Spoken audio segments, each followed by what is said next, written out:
प्रणाम। आप ये सोच रहे होंगे कि मैं यहाँ क्या कर रहा हूँ इस पेड़ के पास। ये देखिए मेरे हाथ में गोंद है और ये जो पेड़ है ये है बादाम का पेड़ और इस पर देखिए यहाँ भी गोंद है। ये मेरे हाथ के नीचे आपको नज़र आ रहा है कि ये पीला सा ये गोंद है। इसका हम कौलाचार में धूप बनाते हैं पूजा के लिए और इसको खाते भी हैं। औषधि में जब आप कुछ आयुर्वेदिक औषधियाँ बनाते हैं तो इस गोंद का प्रयोग हम वहाँ करते हैं। तो कुछ एक जो बादाम के वृक्ष होते हैं उनमें जानबूझकर थोड़ी सी चोट बना दी जाती है ताकि वहाँ पर ये गोंद इकट्ठा हो। वैसे भी ये गोंद खाने में बुरा नहीं होता है। ये देखिए इसका पीला रंग है, सुनहरा पीला, और बहुत ही सुंदर रंग होता है इसका। ये देखिए मेरे हाथ के ऊपर आप इसको अच्छी तरह से देख पाएंगे। तो इसके कुछ अन्य टुकड़े हैं।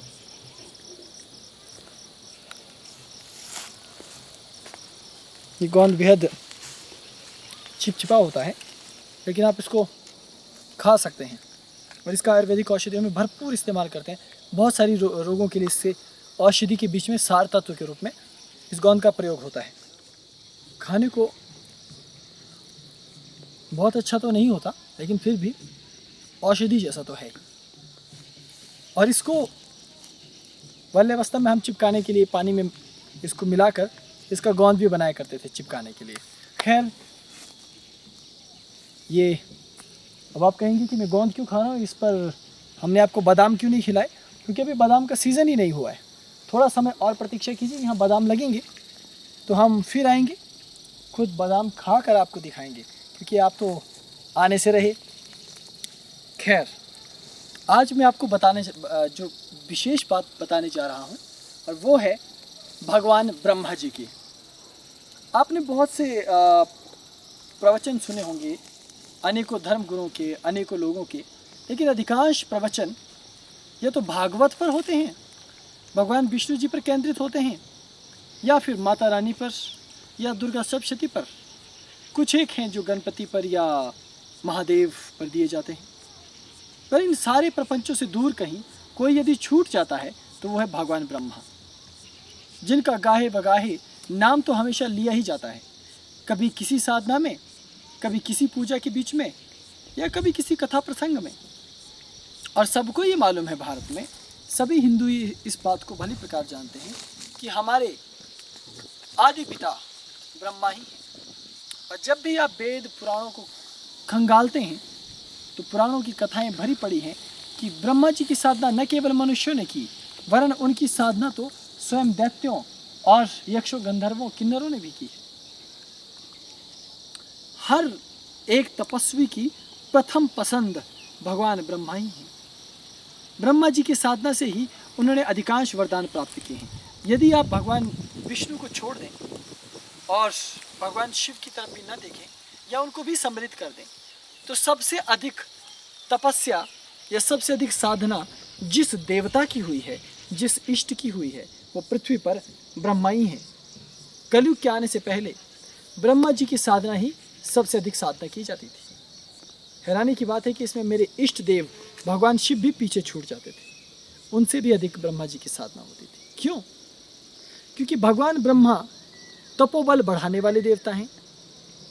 भगवान ब्रह्मा अकाट्य और अचूक वरदान देने में बहुत ही समर्थवान हैं। और भगवान ब्रह्मा सत्वगुण के परम पुरुष हैं। वो इस सृष्टि के रचयिता हैं, इसलिए उन्हें ये ठीक ठीक मालूम है कि इस सृष्टि में कौन सी चीज़ प्रशंसा के योग्य है, कौन सी चीज़ सुंदर है और वो किसके लिए सुंदर है, और कौन सी चीज़ असुंदर है और वो किस कारण, किस हेतु असुंदर है। इसलिए ये प्रपंच बहुत बड़ा है, लेकिन इस सब को अर्थात इस सृष्टि के, जिसे कहते हैं ना लूप होल जानना, जिसे कहते हैं ना कि नुक्ताचीनी जानना, जिसे कहते हैं ना कि कमजोरियां जानना, वो स्वयं भगवान ब्रह्मा जी जानते हैं। इसलिए सभी विराट साधक, सभी महातपस्वी यदि साधना करना चाहते थे या साधना करते थे तो उसके लिए भगवान ब्रह्मा जी ही उनकी पहली पसंद थे। आप जितना मर्जी अपने पुराणों को टटोल लीजिए, खंगाल लीजिए, मेरे शब्दों में आपको गहन सच्चाई नजर आएगी कि सबसे अधिक केवल ब्रह्मा जी की साधना और आराधना हुई है। तपस्या के नाम पर भी जो तप हुआ है वो केवल भगवान ब्रह्मा को प्रसन्न करने के लिए किया गया। कालांतर में द्वितीय स्थान भगवान शिव का है, क्योंकि कारण ये है कि जब कोई रास्ता नहीं बचता, कोई भी रास्ता नहीं बचता, तब देवों के देव महादेव, तब इष्टों के इष्ट महाइष्ट, तब ईश्वरों के ईश्वर महेश्वर ही काम आते हैं। हाँ, उनके अतिरिक्त भगवान विष्णु की उपासना लौकिक संपदा और मुक्ति पाने वाले लालची स्वार्थी साधकों के लिए सबसे ज्यादा की गई। वो क्या कहते हैं ना, गोलोक में रहना चाहते हैं, विष्णु पद प्राप्त करना चाहते हैं, विष्णु में समाहित हो जाना चाहते हैं, इत्यादि इत्यादि, मोक्ष, दुनिया से उस पार जाना चाहते हैं। लेकिन शैव तो ऐसे नहीं है। शिव के भक्त तो भोले हैं। इस पेड़ के नीचे, ये तो चेरी का पेड़ है, मैं बताना भूल गया, क्योंकि आप में से बहुत कम लोग हैं जो आजकल खेतों की तरफ आते हैं, क्योंकि अधिकांश के पास तो खेती नहीं है, बेचारे फ्लैट्स में रह रहे हैं। तो बताना पड़ता है कि देखिए ये पौधा चेरी का पौधा है। खैर, जब चेरी लगेगी तब मैं दिखाऊंगा। तो हम बागवानों की किस्मत में कम से कम फलों का रसा स्वादन तो है ही। खैर, मैं फलों में उलझ ना जाऊँ। तो भगवान विष्णु की उपासना अधिकांशतः बहुत ज़्यादा इच्छा रखने वाले लोगों ने की। लेकिन जो शैव हैं, बिना इच्छा के रहने वाले प्राणी, वो किसी भी वृक्ष के नीचे, किसी भी सृष्टि में, किसी भी पृथ्वी पर, किसी भी ब्रह्मांड, किसी भी आकाश में प्रसन्न रहते और बम कहते, बम अलख, बम शंकर, क्योंकि उन्हें तो चिंता है नहीं, बम शंकर, कांटा लगे ना कंकर। लेकिन बहुत सारे लोग हैं जिनको धन चाहिए, मान सम्मान चाहिए, वैभव चाहिए, यश प्रतिष्ठा चाहिए। तो उनको क्या चाहिए? भगवान विष्णु। वो इसलिए क्योंकि उनकी धर्मपत्नी लक्ष्मी है। लक्ष्मी जी को हटा दीजिए, आधे विष्णु भक्त गायब हो जाएंगे। खैर, ऐसा कहना मुझे नहीं चाहिए, फिर भी विषय आया है तो ये सब कहना पड़ रहा है, इसके लिए क्षमा प्रार्थना। लेकिन सर्वाधिक साधना ब्रह्मा जी की हुई, क्योंकि ब्रह्मा के भीतर जो तत्व नहीं थे वो सत्व गुण है, और सत्व गुण तीनों गुणों में सबसे प्रखरतम और सर्वश्रेष्ठ है। लेकिन पूर्णता नहीं, पूर्णता के लिए तो आपको तीनों गुणों के उस पार जाना पड़ता है। खैर, पूर्णता की बात भी अभी बेईमानी है, क्योंकि अभी तो यात्रा ही शुरू नहीं हुई। सोचिए, रावण ने भगवान ब्रह्मा को प्रसन्न करने के लिए 10 बार अपने सिर काटकर उन्हें प्रस्तुत किए थे, तब जाकर ब्रह्मा जी ने उनको वरदान दिया। शिव के पास तो उसके बाद गए। तो पृथ्वी पर कोई भी योद्धा, कोई भी तपस्वी, कोई भी बड़ा व्यक्ति होगा, वो आपको इसी तरह से नजर आएगा ब्रह्मा जी की साधना करते हुए। लेकिन धीरे धीरे ब्रह्मा जी की साधना कमज़ोर पड़ती गई, धीमी होती गई। इसके पीछे 2 कारण हैं। एक तो शिव पुराण की कथा कि प्राचीन काल में जब सृष्टि का निर्माण हो रहा था, ब्रह्मा जी ने संपूर्ण सृष्टि बना दी, तब शिव ने ब्रह्मांड की रचना को और विस्तार दिया। तब एक विराट अग्निस्तंभ ब्रह्मांड में पैदा हुआ। तो ब्रह्मा और विष्णु उसको देखकर आश्चर्यचकित होकर कहने लगे कि अरे अद्भुत, इस खंभ का, इस अग्निस्तंभ का निर्माण तो हमने नहीं किया। इस जम खम ब्रह्म नामक इस अग्निस्तंभ को उत्पन्न करने वाला कौन है? क्योंकि उस अग्निस्तंभ में से निरंतर एक नाद उठ रहा था, जम और खम, और उसे ब्रह्म कहकर इसलिए संबोधित किया गया क्योंकि वो आदि और अंत से उस पार था, जिसका कोई और छोर नहीं। तब वो दोनों आपस में उलझ गए, भगवान विष्णु और ब्रह्मा जी, कि कौन इस खंभ का निर्माता होगा, कौन हम दोनों में से परम पुरुष है, और जो हम दोनों में से बड़ा पुरुष है वो इसके छोर को ढूंढ लेगा। तो दोनों ने कहा ठीक है, हम दोनों छोर इसको ढूंढ लेते हैं। तभी आकाशवाणी भी हुई कि जो तुम दोनों में से इसका छोर ढूंढ लेगा वो बड़ा कहलाएगा। और वहाँ पर भगवान शिव तब साकार रूप में प्रस्तुत हुए। कथा कहती है कि उसके बाद ब्रह्मा जी ऊपर की ओर, विष्णु जी नीचे की ओर गए। कई कल्पों तक यात्रा होती रही, लेकिन अग्निस्तंभ का कोई भी और छोर उनको प्राप्त नहीं हुआ। फिर जब दोनों को सिरे नहीं मिले तो भगवान विष्णु तो चुपचाप वापिस आ गए, और उन्होंने आकर हार स्वीकार कर ली कि हमें इस अग्निस्तंभ का कोई आदि और अंत नहीं मिला है। किंतु भगवान ब्रह्मा जी ने ये कहा गया कि चतुराई दिखाने के उद्देश्य से कुछ कृत्रिम प्रमाण प्रस्तुत करते हुए भगवान शिव को ये कहा कि मैंने इसका अंत ढूंढ लिया है और ये मेरे गवाह है, जिसमें एक गाय, केतकी का फूल इत्यादि का पौराणिक विवरण है।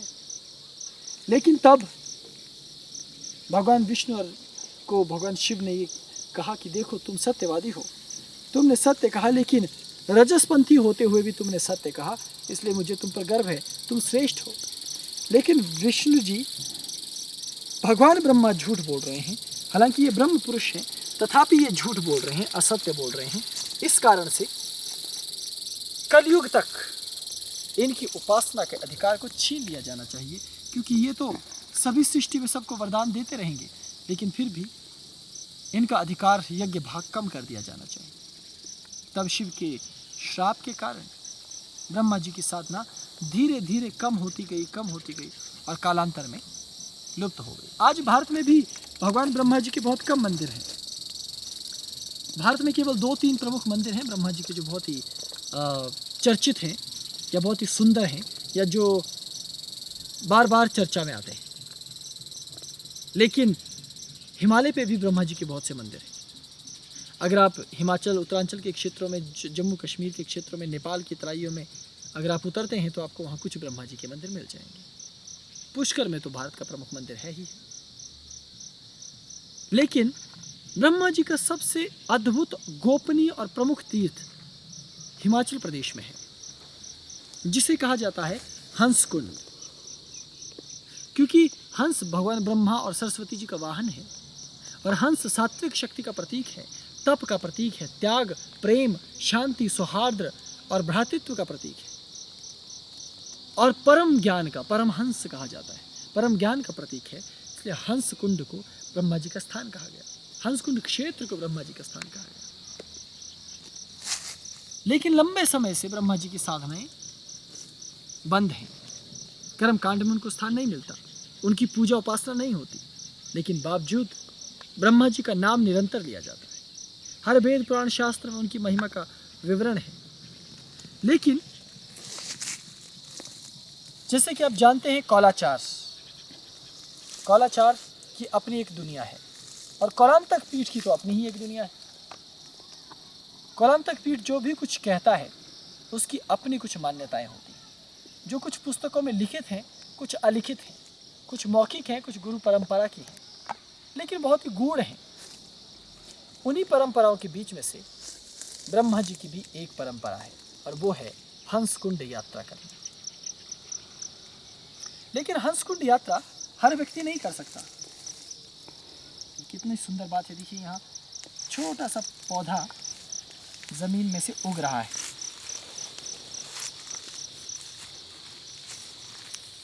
देखिए एक नन्हा पौधा अभी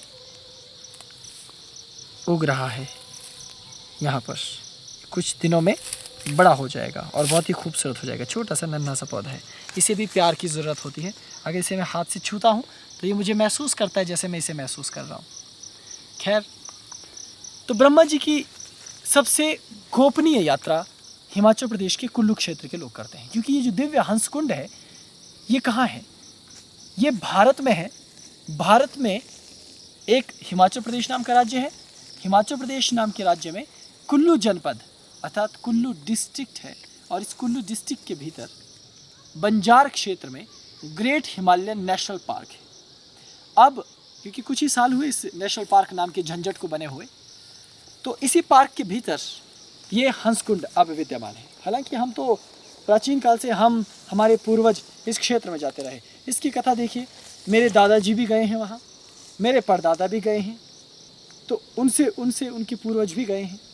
तो जब से हमारे आदि पूर्वज अर्थात बहुत पुराने पूर्वज जब कश्मीर में रहते थे, और कश्मीर के बाद जब वो हिमाचल में आकर यहाँ इस क्षेत्र में आकर बसे, तो जैसे वो यहाँ आए तो इस क्षेत्र में आते ही उनको हंसकुंड का ज्ञान हुआ, और वो हंसकुंड उनका आवागमन तीर्थ यात्रा तब से निरंतर रूप से सुचारू है। अभी पिछले ही वर्ष हमारे ताया इस यात्रा को संपन्न करके आए, तो हमारे परिवार में से कोई न कोई इस यात्रा में अक्सर जाता रहा है। लेकिन हंसकुंड को गोपनीय ब्रह्म तीर्थ कहा गया, क्योंकि ब्रह्मा जी के गोपनीय तीर्थों में से एक है, क्योंकि इस तीर्थ के नियम बेहद जटिल और कठोर है। जैसे हंसकुंड में एक छोटा सा कुंड है, ऐसा नहीं कि कोई बहुत बड़ा गहरी झील है, कोई बहुत बड़ा कुंड है, अग्निकुंड या जल कुंड आप इस तरह सोच रहे हो। पानी की छोटी सी बावड़ी, आपको मैं कैसे समझा सकता हूँ, जैसे मैं यहाँ हूँ, दोनों हाथ मैंने फैला दिए इतना, अब चारों तरफ इतना बड़ा गड्ढा कर दीजिए, लेकिन गहरा गड्ढा नहीं, अगर आप सोचेंगे कि बहुत गहरा, एक हाथ भर इतना, ज़मीन से इतना इस हाथ के भर, तो कितना हुआ, मुश्किल से 2 फुट, 2-3 फुट गहरा, हालांकि वो 4-5 फुट है, लेकिन उसमें मिट्टी भर जाती है। तो इतना बड़ा सा एक गड्ढा है, उसमें पवित्र जल, वहाँ 2 किनारों पर छेद हैं, भूगर्भ से पानी ऐसे उबलते हुए अर्थात पूरे बल से बाहर को निकलता है, और यही पानी बहते हुए थोड़ा आगे जाता है और बाकी हिमनद आकर इसमें मिलते हैं, तो वहाँ से एक नदी शुरू होती है जिसे कहा जाता है तीर्थन नदी। और ये तीर्थन नदी कुल्लू के पास लारजी नाम की जगह पर पार्वती नदी और व्यास नदी से जाकर मिलती है।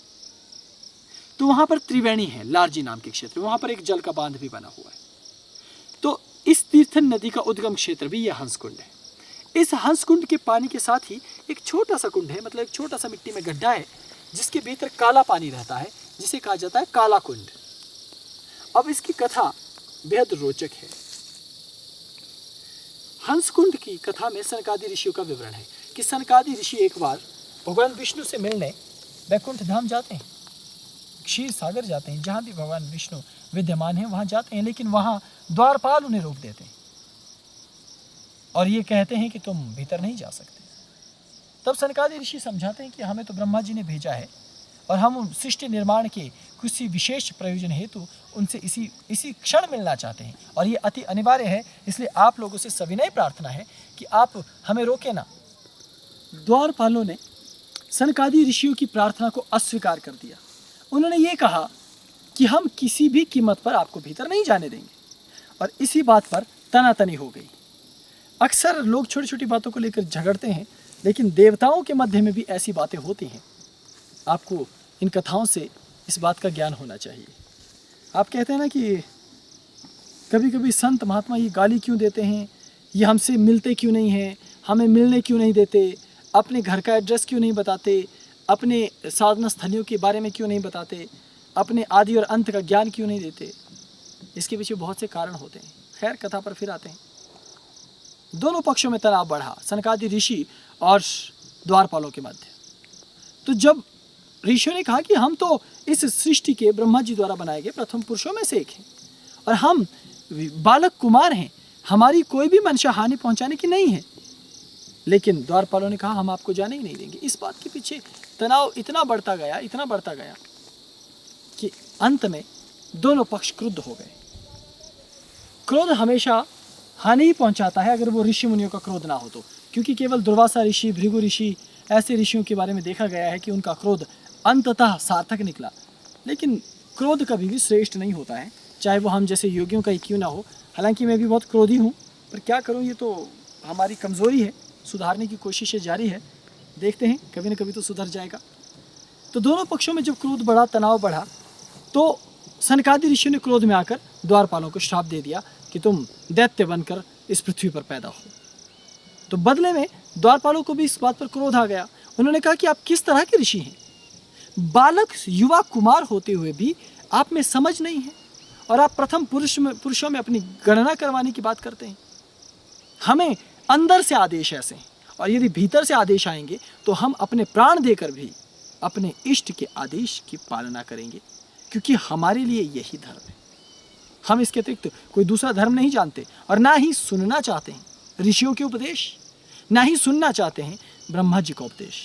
हमें केवल अपने इष्ट की सेवा करनी है और वही हमारा परम धर्म है। लेकिन आपने हमें हमारे इष्ट की सेवा करने से रोका है, इसलिए हम आप चारों को श्राप देते हैं कि हे सनक, सनंदन, सनातन और कुमार ऋषि, सनत कुमार ऋषि, आप सभी को कुष्ठ रोग हो जाए।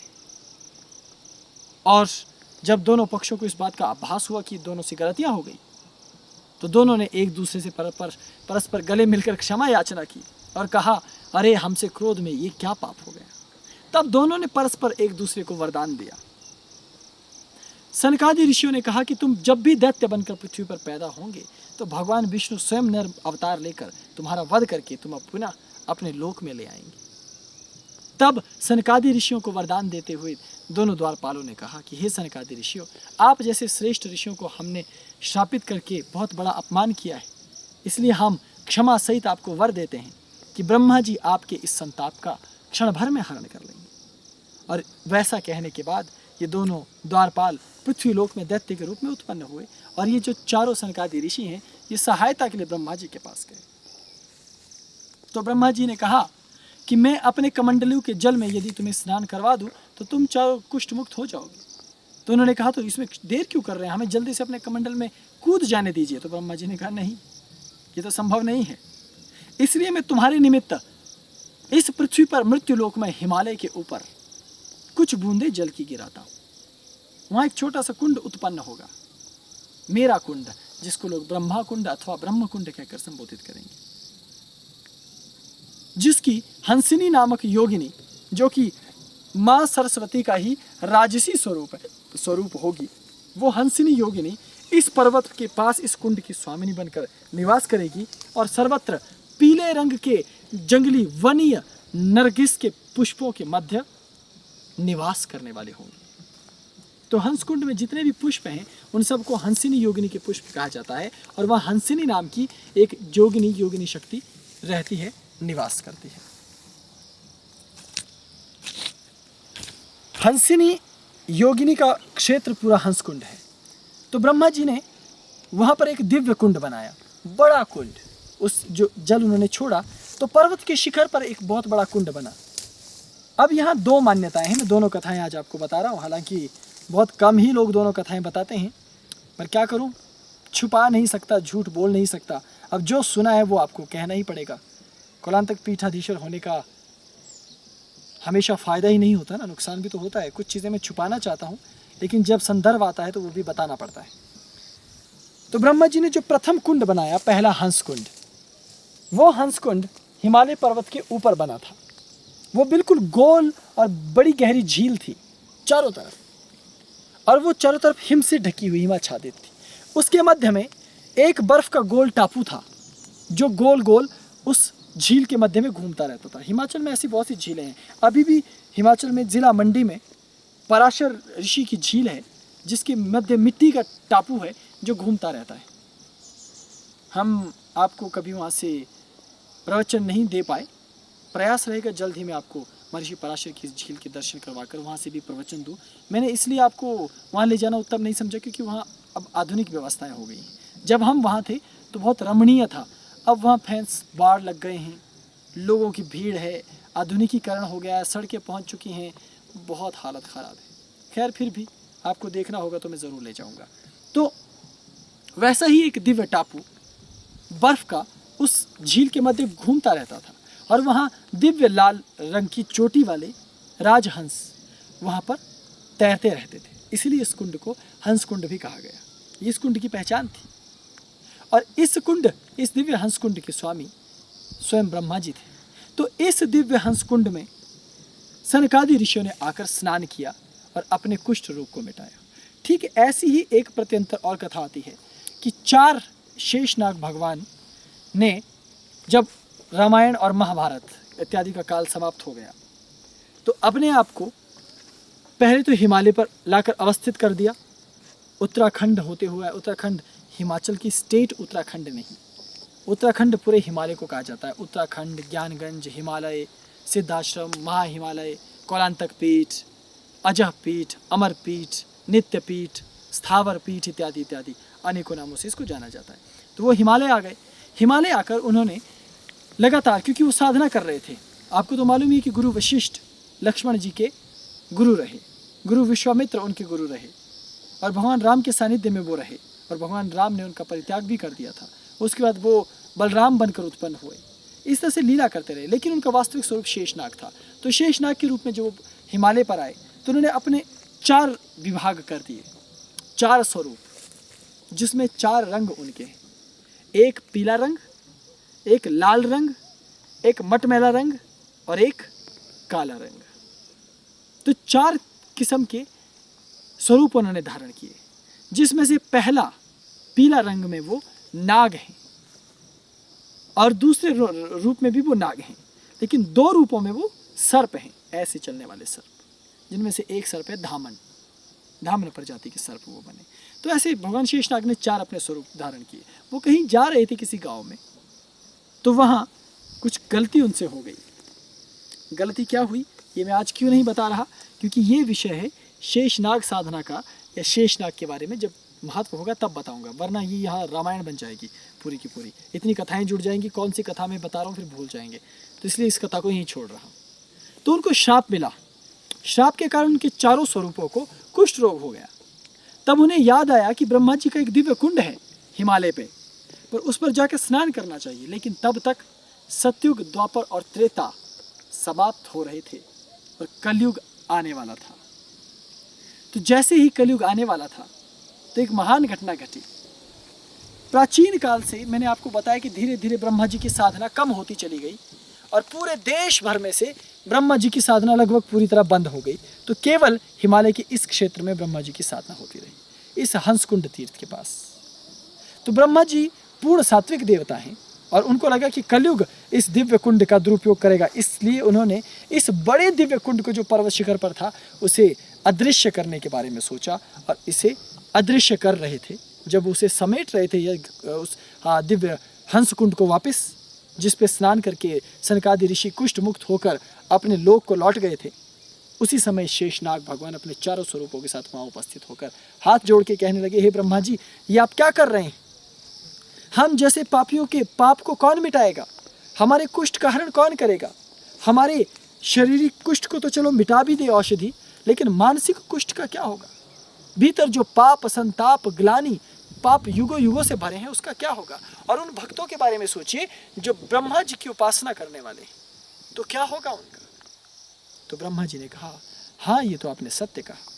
तो मैं आपके निमित्त इस बड़े दृश्य कुंड को समेट कर अदृश्य में ले जाता हूँ, लेकिन दृश्य के लिए मैं यहाँ एक छोटा कुंड उत्पन्न करता हूँ। तो जिस कुंड के बारे में मैंने आपको बताया ना कि छोटा सा कुंड वहाँ है, वो कुंड ब्रह्मा जी ने कैसे बनाया, वहाँ पर उसके पश्चात एक दूसरा कुंड बना कर दिया गया। फिर चारों जो नाग हैं उन्होंने अपने चारों स्वरूपों में शेषनाग जी ने उसके भीतर नाग और सर्प के रूप में जाकर स्नान किया और अपने आप को कुष्ठ मुक्त किया। और इसके बाद इस कुंड की इतनी अधिक का महत्व है, ना केवल एक देवता ने, अनेकों देवताओं की कथाएं इसके साथ जुड़ी है। मैं नहीं बता पाऊंगा क्योंकि बहुत बहुत लंबी है, ये तो न जाने कितना बड़ा धारावाहिक बन जाएगा। खैर, इस तरीके से उस दिव्य ब्रह्मकुंड हंसकुंड का महत्व लगातार बढ़ता चला गया और ये स्थान ब्रह्मा जी की साधना के लिए दूर दूर तक विश्व भर के सिद्ध साधकों में गोपनीय रूप से प्रसिद्ध होता चला गया, क्योंकि इसके बारे में बाहर जानकारी नहीं दी गई। पुराणों में इसका केवल सांकेतिक विवरण है, लेकिन कोई इसका मार्ग, इसकी स्थिति नहीं जानता। इसलिए ब्रह्मा जी की साधना इसलिए बंद हो गई क्योंकि उन्होंने असत्य कहा था।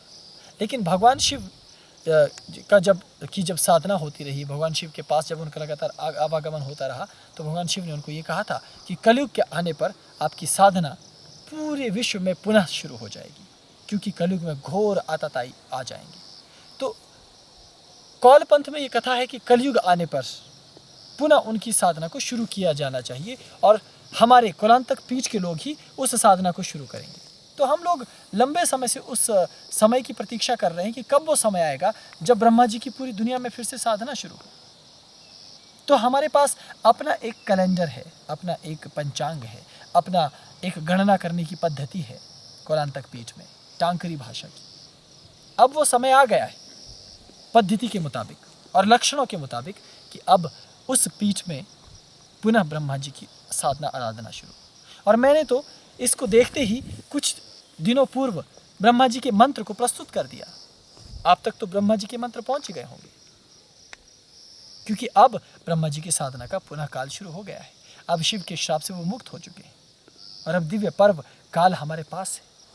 तो अब एक विशेष पद्धति है, जब ब्रह्मा जी का शाप विमोचन होना है तो वो उस हंसकुंड में होगा और हम उसके लिए कुलांतक पीठ की तरफ से सांकेतिक रूप से अनुष्ठान करेंगे ब्रह्म शाप विमोचन का, शैव मार्गीय शाप विमोचन प्रयोग।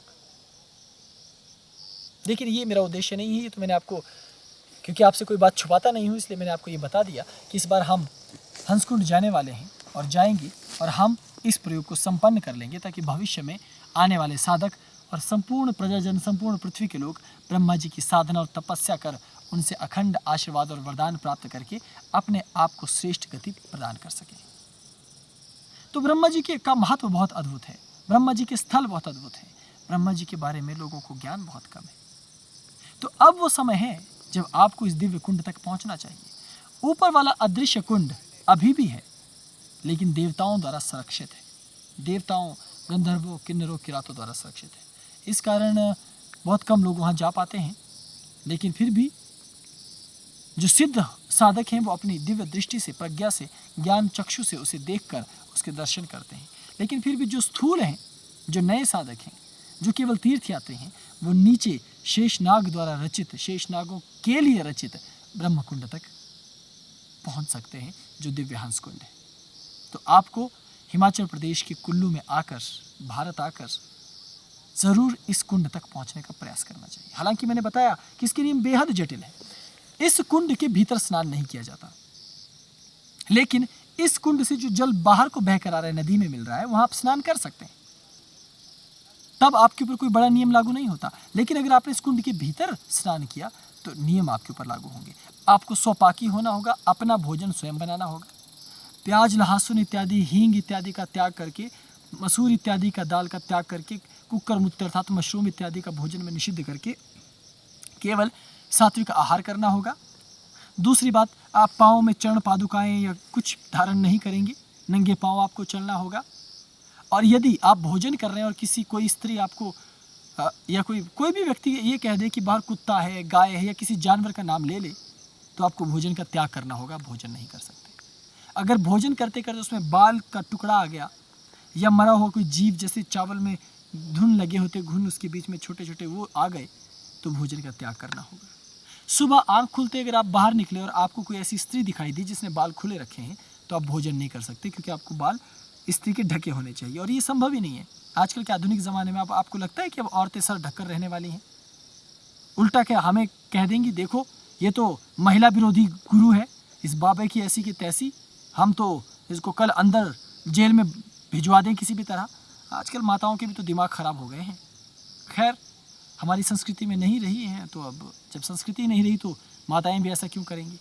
तो आपको भूखा रहना पड़ता है, और आज भी हमारे गाँव के क्षेत्रों के लोग ऐसा करते हैं। यदि आपको यकीन ना हो तो आप स्वयं जाकर के इन चीज़ों को कुल्लू में देख सकते हैं। आज भी हिमाचल प्रदेश के कुल्लू में कुछ ऐसी प्रथाएं गाँवों में प्रचलित हैं। वहाँ जाकर इस चीज़ की पुष्टि करने के लिए आपको मेरी अनुमति की ज़रूरत नहीं है, आप स्वयं जाकर देख सकते हैं। इस तरह के बहुत से जटिल सिद्धांत हैं। आप कहाँ भोजन करेंगे, कौन कौन सा भोजन करेंगे, सूतक पातक आपको मानना पड़ेगा, तो ये जटिल है। मैंने केवल चंद आपको चीज़ें बताई हैं, है ना। और वहाँ हंसकुंड जाने का भी नियम है कि जब आप जाते हैं तो गंगा जल और गौमूत्र आपको एक पात्र में रखना होता है। आप जाते समय भी उसे छिड़कते हुए जाएंगे, आते समय भी छिड़कते हुए आएंगे, और कुछ भी चलते चलते खाएंगे नहीं, और अपने मुंह को छूकर जूठा नहीं करेंगे। इस प्रकार के नियम तब लागू होते हैं जब आप स्नान करते हैं वहाँ। तो जो भी स्नान करके वहाँ से आ रहा है, आप देखेंगे उसके हाथ में पात्र है, वो जल छिड़कते हुए वापस आ रहा है। तो ब्रह्मा जी की साधना काफ़ी जटिल है, लेकिन बहुत ही त्वरित फलदायी। ब्रह्मा जी बहुत तीव्र प्रसन्न होने वाले देवताओं में से एक हैं। बल, बुद्धि, ज्ञान, धन, यश, ऐश्वर्य और इस सृष्टि का तो कुछ भी वो आपको प्रदान कर सकते हैं, क्योंकि सृष्टि उन्हीं की रचना तो है। तो क्या असंभव है फिर आपके लिए? इस कारण से ब्रह्मा जी की साधना बेहद महत्वपूर्ण साधना है। सो आपको ब्रह्म कुंड के दर्शन करने चाहिए, ब्रह्मा जी की साधना करनी चाहिए, और अपने गुरु से ब्रह्मा की साधना दीक्षा अवश्य प्राप्त करनी चाहिए, क्योंकि ये साधना दीक्षा आपके भीतर ब्रह्म तत्व धारण करने की, सत्व गुण धारण करने की और तप में जाने के लिए आपको ये बल देती है, प्रेरित करती है। कोई भी तपस्वी तब तक तपस्वी नहीं बनता जब तक ब्रह्म तत्व की उसके भीतर स्थापना ना हो, ब्रह्मा जी की दीक्षा उसको ना मिली हो। इसी कारण ब्रह्मा जी को बहुत ही महत्वपूर्ण माना गया है। खैर, अभी तो संध्या ढल रही है, हवा तो बहुत अच्छी चल रही है यहाँ। गर्मियों के दिन है, लेकिन मौसम बहुत सुंदर है यहाँ। बगीचा बहुत सुहावना लग रहा है, क्योंकि यहाँ फल लगे हुए हैं, घास हैं, आसपास पक्षियों का कोलाहल भी है, झिंगुर भी है, और साधना के लिए से उत्तम क्या स्थान हो सकता है। शहरों की चहल पहल से दूर बिल्कुल प्राकृतिक है यहाँ। खैर, फिर भी ब्रह्मा जी की बात है, तो अब आपको साधना की दीक्षा, अन्य तत्वों के बारे में स्वयं जानना होगा।